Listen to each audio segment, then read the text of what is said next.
Viva Voz, com Vera Magalhães.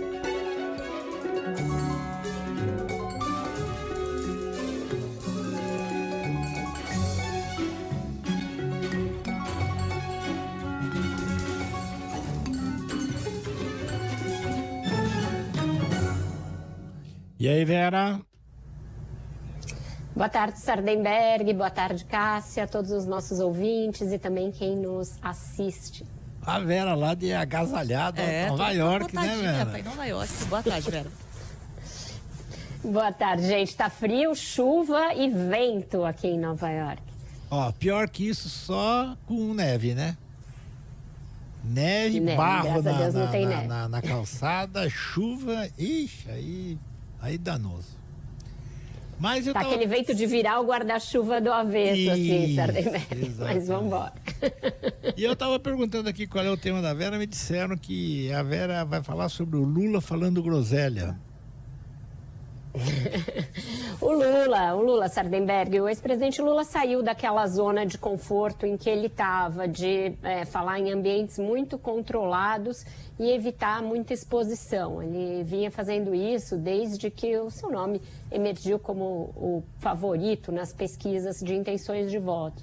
Mas ele esteve num evento da CUT e fez uma declaração que está rendendo muito, está repercutindo bastante. Ele disse que os eleitores, os movimentos sociais, enfim, as pessoas deveriam descobrir o endereço dos deputados e mobilizar grupos para ir até a Casa dos Deputados, pressioná-los por mudanças, por o que ele chamou de contra-reforma. Ele disse que, caso ele seja eleito, será necessário fazer contra-reformas, dando a entender que vai reverter algumas das propostas aprovadas no Legislativo nos últimos anos. Não mencionou quais, mas a gente tem visto críticas do PT e de assessores econômicos do ex-presidente a propostas como a reforma trabalhista, a reforma da Previdência, aquela que instituiu o teto de gastos.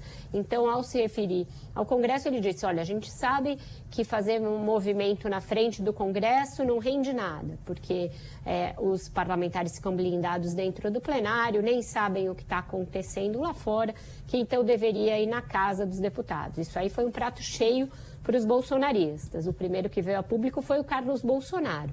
Disse que se fosse o pai dele, isso ia ser considerado um ato antidemocrático, que os ministros do Supremo já estariam tomando alguma providência e que se fosse o pai dele também seria considerado um atentado à democracia. E falou onde estão os ministros do Supremo, onde estão os chefes do Legislativo para protestar contra isso. E depois vieram os outros, né? Porque é sempre assim, alguém desencadeia e todos os bolsonaristas vão atrás. Aí a Carla Zambelli disse que se fosse na casa dela seria recebida a bala. Enfim, a coisa escalou bastante. Ele também fez uma declaração sobre aborto, que é um outro tema muito caro aos bolsonaristas. Diz que toda mulher deveria ter direito a fazer um aborto e que no Brasil quem mais sofre com aborto ilegal são as mulheres pobres. E aí foi o Eduardo Bolsonaro, que é mais ligado a esses temas de costume, quem veio e replicou dizendo que o Lula não quer um país de propriedade livre, que não quer um país que respeite a família,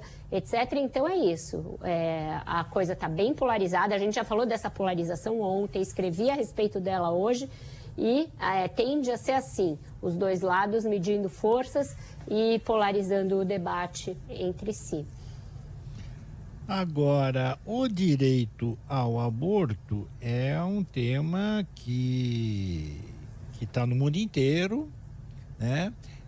Na União Europeia, por exemplo, é um tema muito importante. Os países têm que ter alguma regra de direito de aborto para poderem se associar à União Europeia.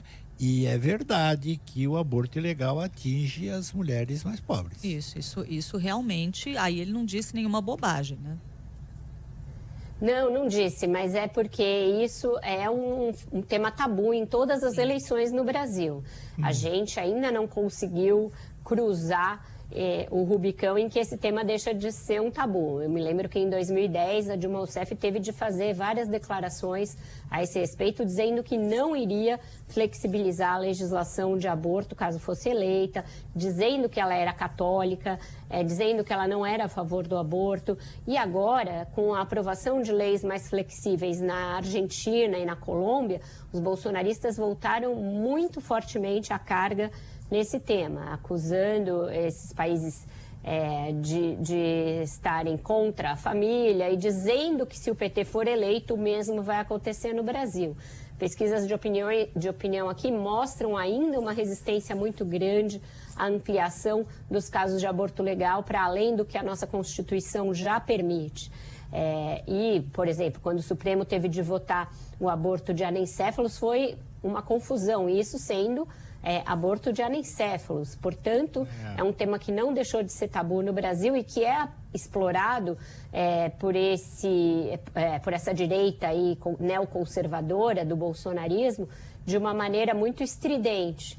E por isso foi um dos casos em que o Lula saiu da zona de conforto e passou a ser mais confrontado, Sardenberg. E tem também, não são só os evangélicos, né? A Igreja Católica também é fortemente oposição a isso. Né?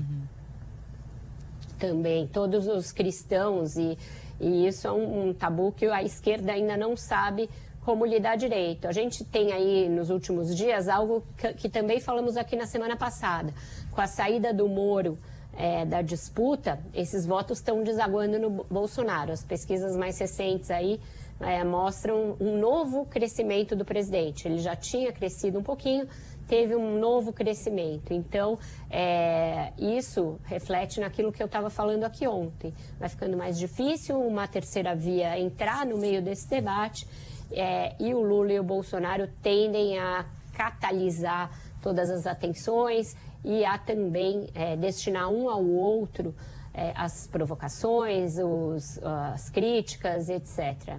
A eleição vai ficando cada vez mais polarizada. Tá certo.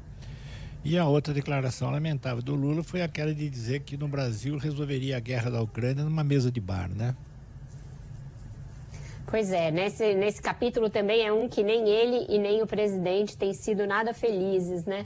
A gente tem uma guerra que escala e ganha cada vez proporções mais cruéis e nefastas, depois do massacre, por exemplo, que a gente viu em Bucha, e desde o início o PT entrou muito mal com aquela nota do PT no Senado, querendo culpar a OTAN, os Estados Unidos, quando Putin tinha feito uma invasão, e o Bolsonaro nunca conseguiu sair daquela posição de ter aparecido dando a mão para o Putin às vésperas da invasão da Ucrânia. Então, também é um caso em que aí os dois lados, os dois favoritos nas pesquisas, entraram bastante mal e até hoje estão aí patinando, chafurdando em declarações bem infelizes, Sardenberg. E o presidente, ele não quer sair disso, né?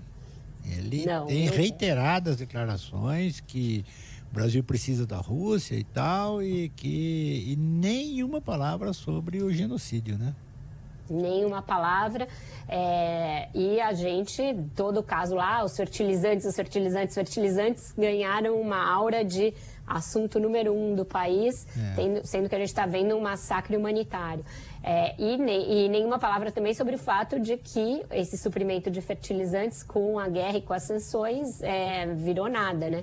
Qualquer acordo que ele tenha obtido na ida a Moscou evaporou depois do que o Putin resolveu fazer e no que ele insiste, né? Vera Magalhães, obrigado, Vera. Até mais. Obrigada, gente. Até amanhã, até mais tarde no Ponto Final. Até mais, Vera.